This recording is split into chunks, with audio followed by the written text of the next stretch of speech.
طور پہ سامنے آ چکی ہے کہ 2017 میں نواز شریف صاحب کو ڈسکوالیفائی کسی قانونی پوائنٹ پر یا کسی لیگل ایشو پر نہیں کیا گیا تھا. ان کو ایک سازش کے ذریعے ڈسکوالیفائی کیا گیا تھا، اور اس سازش کے اندر اس وقت کے کچھ ججز اور کچھ جنرلز شامل تھے. اور وہ نواز شریف صاحب کی نااہلیت نہیں تھی، بلکہ پورے پاکستان کو سزا دی گئی، چونکہ 2013 کے بعد ہم نے ایک مومنٹم بنایا تھا. وہ مومنٹم جو ہے سیکیورٹی کے میدان میں بھی تھا، وہ اکانومی کے شعبے میں بھی تھا، اور وہ سب سے بڑھ کر سی پیک کے شعبے میں تھا.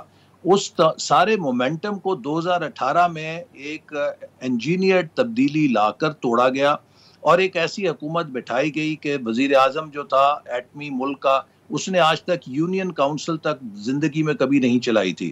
اور وہ خود پھر 3 سال بعد یہ کہتے تھے اور اعتراف کرتے تھے ہم تو سیکھتے رہے اور ہمیں تو پتہ نہیں تھا کہ پاکستان کے صحیح. مسائل کیا ہیں. جبکہ وہ لوگوں کو یہ چورن بیچتے تھے کہ ہم 20 سال سے ایک بہترین ٹیم لے کے تیار کر رہے ہیں.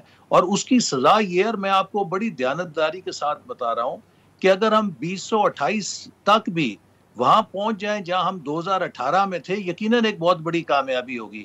میرے نزدیک کم سے کم 4 سال جو پی ٹی آئی کے تھے وہ پاکستان کو 10 سال پیچھے پھینک گئے ہیں.